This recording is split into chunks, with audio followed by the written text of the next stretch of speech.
పోటీల్లో ఉత్తమ ప్రతిభ చూపాలి. Joint collector Hemalatha. 12వ అంతర్జాతీయ యోగా దినోత్సవం పురస్కరించుకుని పార్వతీపురం మన్యం జిల్లాలో యోగాంధ్ర కార్యక్రమాలు జిల్లా collector doctor N Prabhakar Reddy నేతృత్వంలో ఉత్సాహభరితంగా విజయవంతంగా కొనసాగుతున్నాయి. ఈ మేరకు విజయవాడలో జరగనున్న యోగాంధ్ర రాష్ట్ర స్థాయి పోటీలకు జిల్లా స్థాయి పోటీల్లో విజేతలను జిల్లా రెవెన్యూ అధికారి మరియు జాయింట్ కలెక్టర్ కె హేమలత ఆధ్వర్యంలో కలెక్టరేట్ ఆవరణ నుండి బుధవారం ప్రత్యేక వాహనంలో పంపించారు. వారికి అవసరమైన అన్ని సదుపాయాలను వాహనంలో ఏర్పాటు చేశామన్నారు. ఈ టీం కు నోడల్ అధికారిగా నియమించిన tribal welfare deputy director Vijayashanti, ఇతర లైజైనింగ్ సిబ్బంది, యోగా ట్రైనర్స్ కు డిఆర్ఓ తగు సూచనలు జారీ చేశారు. పోటీల్లో పాల్గొనే అభ్యర్థులతో ఆమె మాట్లాడుతూ రేపు ఎల్లుండి జరగనున్న రాష్ట్ర స్థాయి పోటీల్లో మంచి ప్రతిభ చూపించి జిల్లాకు గుర్తింపు తీసుకురావాలని ప్రోత్సహిస్తూ వాళ్ల ఉత్సాహాన్ని నింపి శుభాకాంక్షలు తెలియజేశారు.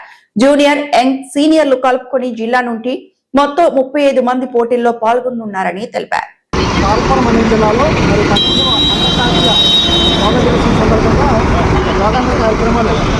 గౌరవ జిల్లా collector doctor N Prabhakar Reddy గారి నేతృత్వంలో ఎంతో విజయవంతంగా దిగ్విజయంగా కొనసాగుతున్నాయి. మరి ఆ క్రమంలో భాగంగా జిల్లా స్థాయి యోగాంధ్ర పోటీలో విజేతలను మరి ఈరోజు రాష్ట్ర స్థాయి యోగాంధ్ర పోటీలకు మన గౌరవ జిల్లా రెవెన్యూ అధికారి వారు హేమలత గారి ఆధ్వర్యంలో రాష్ట్ర స్థాయి పోటీలకు పనిచేయడం జరుగుతుంది.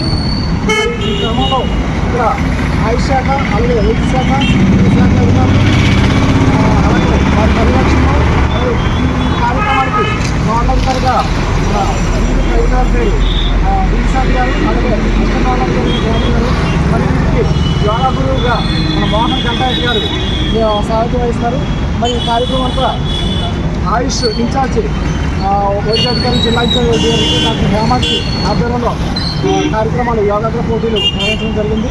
మరి మనకి 35 మంది జిల్లా స్థాయి విజేతల్ని ఈ రాష్ట్ర స్థాయి పోటీలు ఎదురు జరుగుతుంది. రేపు 18, 19 తారీఖులో విజయవాడలో జరగబోయే కార్యక్రమం మరియు విజయం సాధించి మన జిల్లాకి మంచి గుర్తింపు తీసుకురావాలని మరి జిల్లా యంత్రాంగం, అలాగే కలెక్టర్ గారు, జాయింట్ కలెక్టర్ గారు, అలాగే POITD వారు అందరూ కూడా ఎంతో ప్రోత్సాహం నుంచి ఉత్సాహపరిచి పంపడం జరుగుతుంది.